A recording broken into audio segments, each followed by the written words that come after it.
Bueno, a ver, pensemos por un momento en el instante final de la vida. O sea, el final de todo.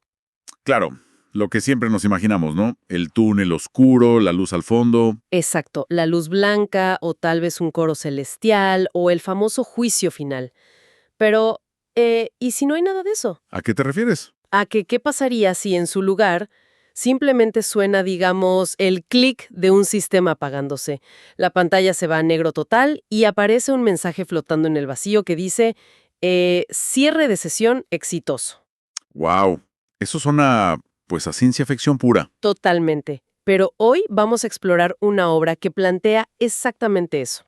Y no como una novela ligera o un cuento, sino como un manual técnico del universo. Y es un enfoque que, la verdad, descoloca de inmediato a cualquiera. Porque, o sea, cuando alguien busca literatura sobre los grandes misterios de la existencia, suele buscar poesía mística, ¿verdad? Claro, o ensayos de divulgación científica súper tradicionales. Exacto. Se espera que cada género se mantenga en su propio carril. La ciencia por un lado, la espiritualidad por el otro.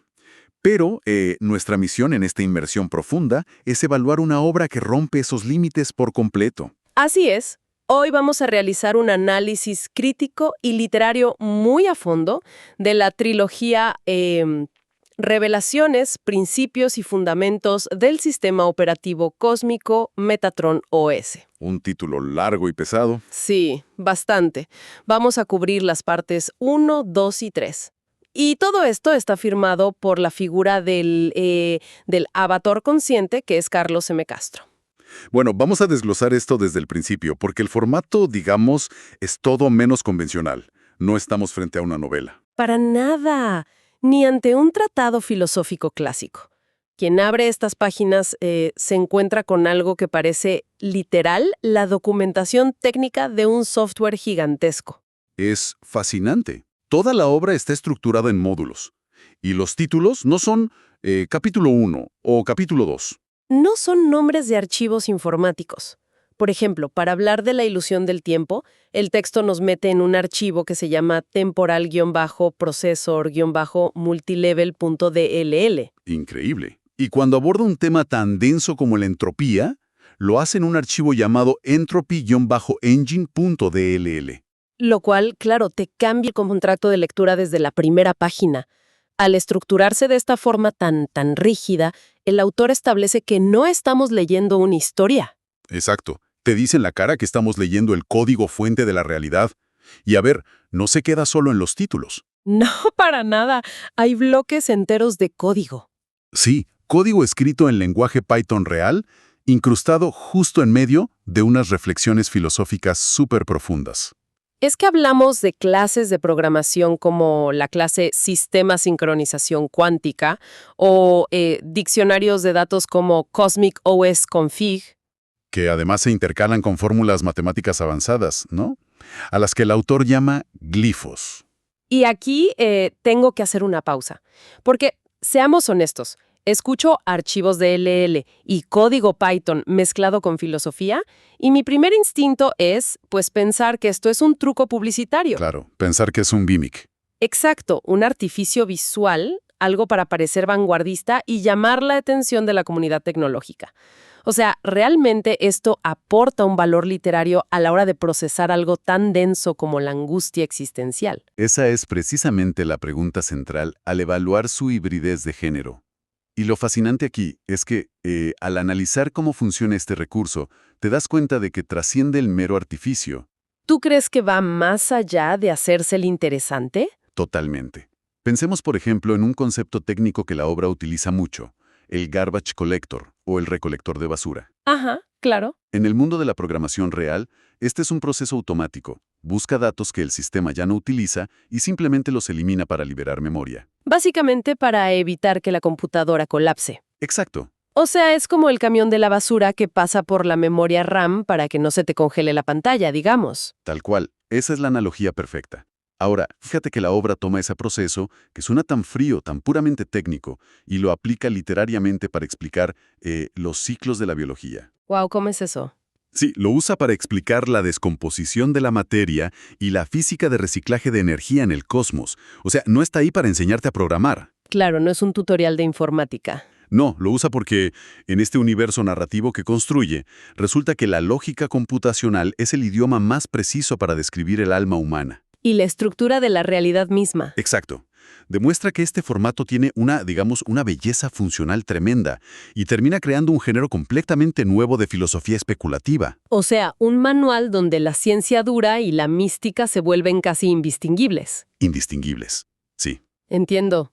Y bueno, si el universo es un programa, pues tiene todo el sentido del mundo que el manual esté escrito en el idioma de ese programa. Es la única forma coherente de hacerlo dentro de esa lógica. Pero claro, para que esa premisa se sostenga, la voz que nos guía a través del texto tiene que ser convincente. Y ahí pasamos del formato a la voz narrativa. Un punto clave. Quien escribe, entre comillas, este manual es este ente llamado el avatar consciente. Sí. Y el tono que adopta, no es el de un gurú suave que te susurra palabras de aliento al oído. Para nada. Es un tono fuertemente imperativo. Pedagógico, sí, pero casi marcial. Sí, te habla con muchísima autoridad. Y creo que la construcción literaria de este avatar consciente es vital para la experiencia inmersiva. Se posiciona como alguien que ya logró descifrar el código. Alguien que está operando en modo administrador, por así decirlo. Y lo más interesante es cómo se dirige a quien sostiene el libro. No trata a la persona que lee como a un simple espectador pasivo. No, lo trata como a un componente del sistema, como un ejecutable que de pronto tiene que tomar el control. El prefacio del primer volumen deja eso clarísimo. Oh, ese prefacio es brutal. Empieza con una advertencia que, sinceramente, casi suena a amenaza. Dice algo como: cuidado, maneja con precaución esta información. Una vez que hayas cruzado el umbral, el punto de no retorno, nada en tu vida será igual. Es que de un plumazo transforma el acto de leer en una partida de videojuego literal. Exacto. Define que cada año cronológico de vida, cada cumpleaños, representa un nivel completado en este sistema operativo. Y luego establece las reglas de manera brutal. Te dice: juega bien y sube. Juega mal y mueres. Y para rematar te lanza esa declaración en mayúsculas, ¿no? The game has been started. El juego ha comenzado. Quien lee recibe de golpe todo el peso de la partida sobre sus propios hombros. Y esto, si lo pensamos bien, plantea un desafío enorme a nivel de estructura literaria. Porque, ¿cómo mantienes la tensión dramática a lo largo de 3 volúmenes enteros cuando no hay un enemigo físico? Claro, aquí no hay un dragón al que matar. No hay un villano intentando destruir el mundo. A mí me costaba ver de dónde sale el conflicto, si todo ocurre, pues, en la pura abstracción del código y la conciencia.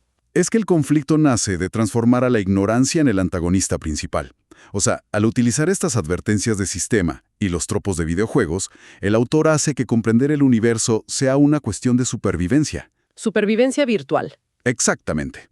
Si el universo es una simulación y la persona que lee es un avatar que está operando a ciegas, pues no entender el código significa sufrir. Significa cometer errores graves. Significa perder la partida, literalmente. El tono imperativo de este avatar consciente genera un estado de urgencia espiritual. No es alguien dándote un sermón desde un púlpito moral. Es una alerta roja de sistema. Pip, pip, pip, pip. Tal cual. Una alarma que no puedes ignorar. Pero para que esa alerta roja no se sienta como, no sé, como un jueguito barato, el mundo virtual que describe tiene que tener cimientos muy sólidos. O sea, si me dicen que el cosmos es un software, ¿cómo se explican los fenómenos físicos masivos que todos conocemos? Ahí es donde entra el nivel de detalle técnico. Exacto. Aquí es donde el análisis literario choca de frente con el simbolismo. Las metáforas que sustentan este, vamos a llamarlo, misticismo digital, necesitan funcionar perfectamente para que de verdad compremos la premisa. Tienen que ser impecables. Tomemos como ejemplo los agujeros negros. La literatura clásica siempre los ha pintado como monstruos cósmicos, ¿no? Pozos infinitos y oscuros que tragan planetas enteros. El devorador de mundos clásico. Sí. ¿Cómo encaja una bestia así en un sistema operativo ordenado? Bueno, la obra los redefine por completo mediante el concepto del Singularity-Overflow.dll y utiliza la metáfora de un Stack Overflow, o sea, Un desbordamiento de pila. Ocurre cuando un programa exige procesar muchísima más información de la que la memoria puede manejar. Y entonces todo se congela. Exacto. Provoca que todo el sistema colapse y te muestra un error crítico en la pantalla. Y la genialidad de la obra es aplicar esto al espacio exterior. Argumenta que un agujero negro no es un monstruo devorador con voluntad propia. O simplemente un punto en el renderizado cósmico. Exacto. Un punto donde hay tanta pero tanta densidad de información matemática acumulada en un solo lugar que el motor gráfico del universo simplemente no puede procesarla. ¡Wow! O sea, el tejido de la realidad literalmente sufre un colapso del sistema. Pantallazo azul cósmico. Pantallazo azul, exactamente. Y es brillante porque elimina por completo el misterio mágico o el terror, y lo reemplaza con una lógica innegable. Y fíjate que hace lo mismo a una escala microscópica con el fotón, con la luz. No describe a la partícula elemental de la luz como, oh, un rayito de sol poético. No, la trata como un paquete de datos. Como un paquete TCP/IP, para ser exactos. Para quienes no manejan redes, un paquete TCP/IP es la forma básica en la que la información viaja por Internet. Es la unidad fundamental. Exacto. Es un bloque de datos puro, que no tiene masa física y que solo sirve para transportar información de un punto a otro. Y curiosamente, así es exactamente como la física cuántica describe a un fotón. Sí, como energía pura, sin masa en reposo, viajando a la máxima velocidad que permite el sistema. Esas equivalencias poseen la verdad una belleza estética altísima, porque, a ver, no solo te explican la física de una forma superdidáctica, sino que logran algo mucho más profundo a nivel humano. ¿Te refieres a nivel emocional? Sí, porque transforman esa angustia paralizante que sentimos frente al caos del universo infinito en procesos lógicos, procesos que son ordenados, comprensibles y que tienen sentido. Lo que nos lleva al análisis de la metáfora más poderosa de todas en esta obra, que es la muerte. Yo mencionaba al principio del episodio esta idea del logout. El cierre de sesión. ¿Sí? A ver, históricamente la muerte siempre ha estado envuelta en un romanticismo muy oscuro. Tenemos novelas góticas, poesía dramática sobre el último suspiro, la idea del alma abandonando el cuerpo físico flotando. Con coros tristes de fondo. Exactamente. Pero en Metatron EOS, la muerte se describe con una frialdad poética que de verdad es asombrosa. Simplemente te dicen que es un cierre de sesión. El texto explica que al morir, se mata el proceso. Se libera la memoria RAM. Ajá, esa memoria que estaba consumiendo el cuerpo físico queda libre y el avatar simplemente regresa al repositorio de personajes. Pero el usuario real, la conciencia base, sigue intacto. Sigue súper seguro en los servidores principales, y despojar a la mortalidad de ese dramatismo gótico es, la verdad, una jugada literaria muy audaz por parte del autor.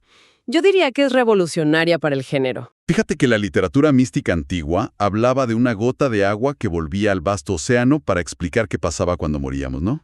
La gotita que se funde en el mar. Claro. Bueno, en esta obra lo que vemos son instancias de software cerrándose para que la información regrese a la base de datos principal. Es la misma idea. La misma. El impacto emocional y el consuelo espiritual es exactamente el mismo, pero el vehículo literario está actualizado para nuestra era. Y este es el núcleo de lo que llamamos el misticismo digital del siglo XXI. Ahora, para poder asimilar todo este vocabulario técnico sin aburrirse, el texto tiene que llevar un ritmo muy particular. O sea, si simplemente te lanzara conceptos de software durante 1000 páginas seguidas, sería insufrible. Totalmente ilegible. Y aquí es donde la progresión dramática, a lo largo de las 3 partes de la trilogía, entra en juego y salva la obra. Se nota muchísimo que cada volumen tiene una agenda distinta. Una misión específica para la mente. Sí. La parte 1, por ejemplo, funciona como la deconstrucción pura. O sea, te golpea desde el inicio intentando demoler toda la realidad material en la que confías. Te mueve el piso. Por completo. Nos dice que el tiempo no fluye hacia adelante como creemos, sino que es una base de datos estática en forma de árbol. Y fíjate que para sustentar esa idea de la deconstrucción, el autor no inventa cosas de la nada. Acude a conceptos como la ecuación de Wheeler-DeWitt. Eso es física cuántica profunda, ¿no? Sí, física cuántica muy dura. Para ponerlo en términos sencillos, esta es una ecuación matemática real que intentó unir la mecánica cuántica con la relatividad general de Einstein. ¿Y qué pasó cuando hicieron los cálculos? Pues que al hacer los cálculos resulta que la variable del tiempo simplemente desaparece por completo de la fórmula matemática, como si el tiempo no existiera a un nivel fundamental. O sea, como si todo el pasado, el presente y el futuro ya existieran en un bloque rígido y estático. Exacto. Claro, en el lenguaje de la obra sería como una base de datos prerenderizada, donde todos los eventos posibles, todo lo que puede pasar, ya está calculado y guardado en el disco duro. Así es. Y una vez que la parte 1 logra que quien lee cuestione absolutamente la solidez del suelo que pisa y del reloj que mira, entonces entra la parte 2. La etapa de profundización. Esa misma. Aquí la obra empieza a explorar los fenómenos cotidianos, pero bajo esta nueva luz técnica que acaba de establecer. Te habla de cómo los procesos biológicos son simple procesamiento informacional. Ajá, todo es información. Y se atreve a reinterpretar grandes misterios científicos, cosas enormes, como la paradoja de Fermi. A ver, si sigo esa línea, porque la paradoja de Fermi es esta gran pregunta existencial de la astronomía, ¿no? Que dice que si el universo es tan exageradamente grande y tan antiguo, probabilísticamente debería estar lleno de civilizaciones alienígenas por todas partes. Es matemáticamente casi seguro. Entonces, la gran pregunta de Fermi es, ¿dónde está todo el mundo? ¿Por qué hay tanto silencio allá afuera? Ahora, ¿cómo explica semejante misterio un manual de sistemas operativos? Bueno, lo explica utilizando el concepto de un sandbox. Una caja de arena. Exacto. O un cortafuegos de aislamiento. A ver, en ciberseguridad, un entorno de prueba aislado, un sandbox, se crea justamente para ejecutar programas nuevos o inestables sin que afecten al resto del sistema si algo sale mal. Ah, ¿para que no te infecten la compu con un virus? Exacto. Entonces, la obra sugiere que la aparente soledad en el cosmos, este silencio de radio, no es un misterio deprimente. Es una medida de seguridad del sistema operativo cósmico. ¡Wow! Sí, el universo aísla ciertas zonas de procesamiento, como por ejemplo nuestro sistema solar, mediante cortafuegos espaciales gigantescos, ¿Para qué? para que las civilizaciones en desarrollo, que son como programas inestables, no corrompan otras áreas del servidor universal antes de estar verdaderamente listas. O sea, estamos en cuarentena cósmica. Es una forma fascinante de resignificar la soledad del espacio. Le da un propósito técnico y de seguridad. Y bueno, todo esto construye el camino hacia la parte 3 de la obra. El clímax absoluto. Sí. Llegados a este punto, digamos que la mente intelectual del lector ya ha consumido ecuaciones temporales, cortafuegos galácticos, desbordamientos de agujeros negros, pero la parte 3, que se centra en la integración y la disolución del ego, da un giro de tuerca asombroso. Te cambia las reglas del juego. Literal. Advierte sobre un peligro crítico. Habla del, abro comillas, error que ningún avatar evita. Y ese error es la trampa del propio conocimiento. La obra te plantea que el peligro de acumular todas estas metáforas fascinantes es sentarse en ellas como si fueran un trono de sabiduría. Creer que por entender el código de la Matrix, ya eres mejor que los demás, ya has ganado el juego. Exacto. Es una trampa del ego espiritual e intelectual. ¿Cómo el autor logra engañar a la mente analítica? Te hace creer durante 2 tomos enteros que el objetivo final es volverse intelectualmente superior, al entender la arquitectura del universo. Te infla el intelecto. Sí, te lo infla. Pero en el tercer acto, desarma a ese intelecto por completo y exige básicamente el silencio. El manual técnico muta por completo. Deja de haber teorías largas y revelaciones conceptuales. El texto de repente te advierte que ya no se trata de leer el código, se trata de ejecutarlo. O sea, exige que quien sostiene el libro deje de ser un observador externo estudiando un sistema de lejos y se convierta en el proceso mismo, entrar a la Matrix. Es que si enmarcamos esa estructura narrativa dentro de las tradiciones literarias históricas, vemos que la ambición de Carlos M. Castro es verdaderamente monumental. Comparte la misma meta, ¿no? Sí, comparte el objetivo final de los textos contemplativos más grandes de la historia, que es la aniquilación del observador separado. El ritmo de la trilogía está calculado milimétricamente. Para cansarte la mente. Exacto. Utiliza todo ese rigor de la física y la informática en los primeros volúmenes para agotar a la mente racional, para darle toda la comida compleja que la mente exige, hasta dejarla exhausta y pesada. Y claro, una vez que la mente racional se rinde por pura saturación de datos, la transición hacia el silencio místico y la ejecución pura de la parte 3 se siente natural. Se siente como una victoria literaria que el autor se ganó a pulso. Totalmente. Pero, a ver, para lograr ese nivel de saturación y de convicción, la obra hace un despliegue casi enciclopédico. La intertextualidad en estos documentos roza lo abrumador. Te tira datos de todos lados. Sí, o sea, en un par de párrafos salta de la conjetura cuántica de ER igual a EPR, que es esta idea de que los agujeros de gusano y el entrelazamiento cuántico son la misma conexión geométrica, Ajá. a hablar de repente de bases de datos distribuidas. Y luego pasa de hacer referencias muy claras a la dinámica de los videojuegos de rol y películas como Matrix, a, no sé, a reinterpretar el Deuteronomio de la Biblia o la historia de Lázaro. Una mezcla loquísima. Y de ahí salta al misticismo ancestral, redefiniendo los famosos registros akáshicos de la filosofía oriental.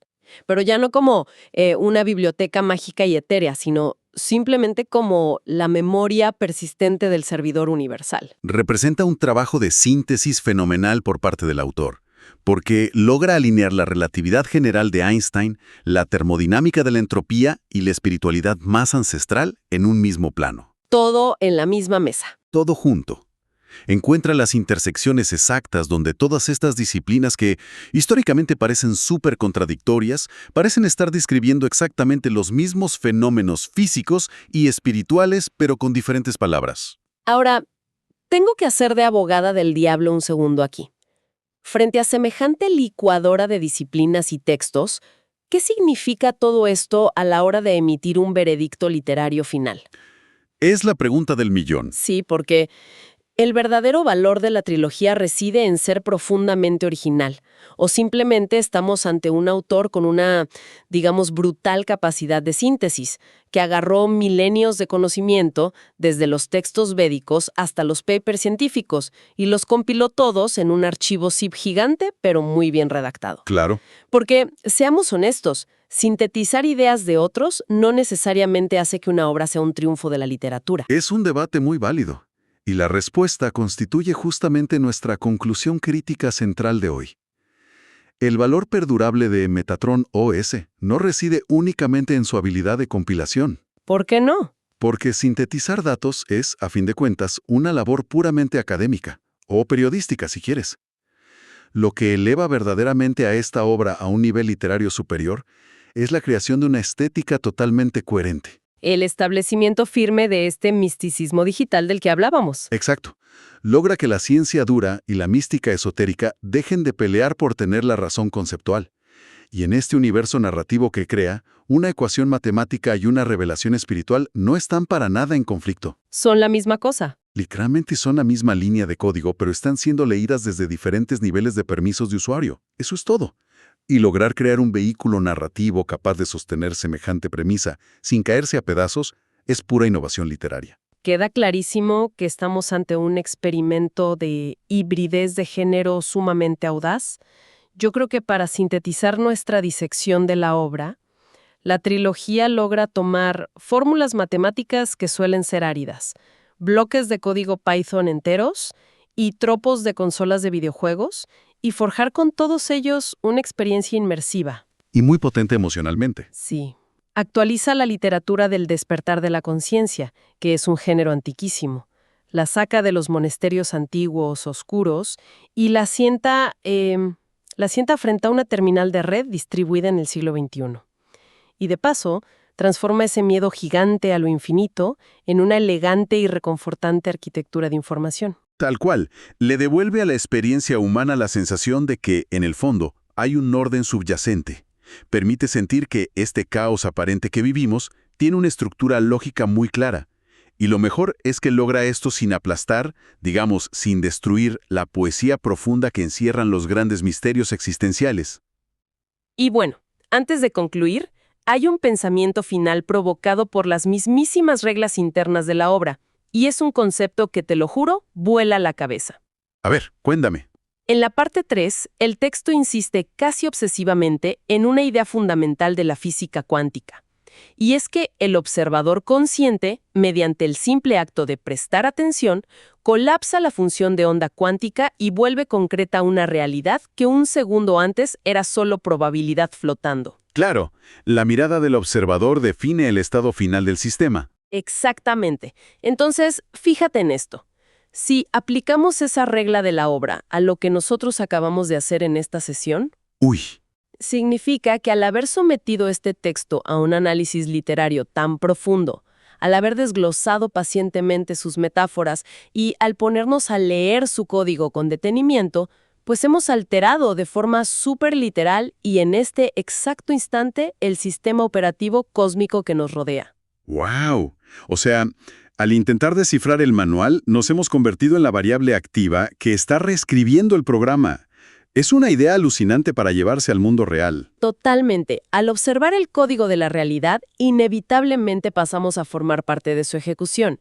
Y me parece un pensamiento impecable para cerrar nuestro recorrido de hoy. Así que gracias por acompañarnos a desentrañar todos estos archivos, desde los algoritmos cuánticos hasta los cortafuegos espaciales. Ha sido un viaje intenso. Muy intenso. Seguiremos explorando los códigos ocultos detrás de muchísimas más fuentes fascinantes en nuestra próxima inmersión profunda. ¡Nos vemos!